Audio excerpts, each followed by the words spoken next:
Bienvenue sur les sentiers de l'étrange, présenté par Georges Tussin et Christian-Jacques Attard, pour tous les amateurs de mystères et de phénomènes inexpliqués. On a fait une émission avec Yves Lignon. Je me suis empressé de lui dire ce que disait Einstein au sujet des extraterrestres. Einstein disait « l'extraordinaire serait qu'il n'existe pas ». Ça veut dire l'hypothèse, bien sûr, c'est la plus classique, selon laquelle les ovnis seraient des engins spatiaux provenant d'une autre planète, pilotés ou contrôlés par des formes de vie extraterrestres intelligentes. Alors, je vous laisse rebondir par rapport à ça. Christian. C'est ce qu'on appelle l'hypothèse Tollet-Boulon, vous êtes d'accord ? C'est-à-dire que, selon cette hypothèse, les ovnis, c'est du dur. C'est-à-dire que c'est des engins spatiaux. D'ailleurs, pour corroborer cette hypothèse, on a eu plusieurs fois des échos-radars. Et récemment, il y a eu cette affaire du Pentagone, des Américains qui ont révélé que l'US Navy avait capté sur leur radar des échos réels. Cette vidéo qui n'est pas du tout truquée, cette vidéo où la Navy est en train, un avion de la Navy, de l'US Navy, est en train de suivre, on le voit sur son écho-radar, un objet volant non identifié qui a une trajectoire, une vitesse, une capacité réactive totalement inconnue sur notre planète Terre. Voilà. Louis Elizondo est un militaire. Tu vois, les gens qui ont témoigné sont des aviateurs, des gradés.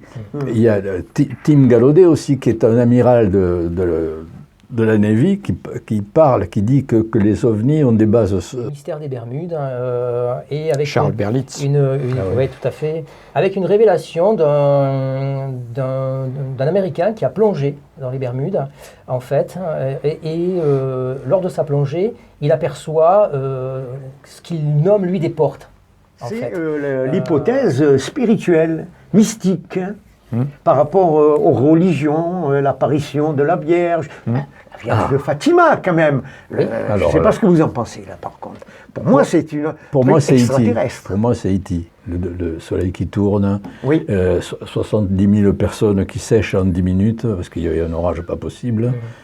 Le disque arrive, se met à tourner, tout le monde comme ça. Il y a beaucoup de points communs. C'est incroyable. Beaucoup de points communs entre les apparitions. C'est comme quand même Dubon qui Ceci dit, ça n'exclut pas non plus le phénomène religieux. Donc Fatima peut rejoindre l'explication extraterrestre, alors. Dans la mesure où, de toute façon, il semblerait que ce sont des entités qui cherchent à nous guider dans une voie ou une autre. Effectivement, le domaine religieux est très important. Ne peut être que E.T. Les spectateurs regardent le ciel, les joueurs sur le terrain, 22 acteurs quand même, associés aux 10 000 qui regardent le match, pointent leurs bras et leurs doigts vers le ciel, et là, les joueurs témoignent, puisqu'ils ont été interviewés, ils aperçoivent, alors c'est un gros objet, dans forme d'œuf, qui avance tout doucement. Je disais tout à l'heure, nous allons accueillir le passionné d'ufologie, et non pas le chanteur, mais un petit peu le chanteur.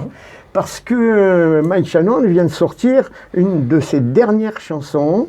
Première mondiale pour toi. Ah, que c'est gentil, Mike. Et le titre, vous allez de suite comprendre. Le titre, c'est Alien. Alors ça veut tout dire. Et une chanson qui parle, justement, des... c'est un peu ma théorie sur le sujet. Du fond de l'univers, dans leur vaisseau,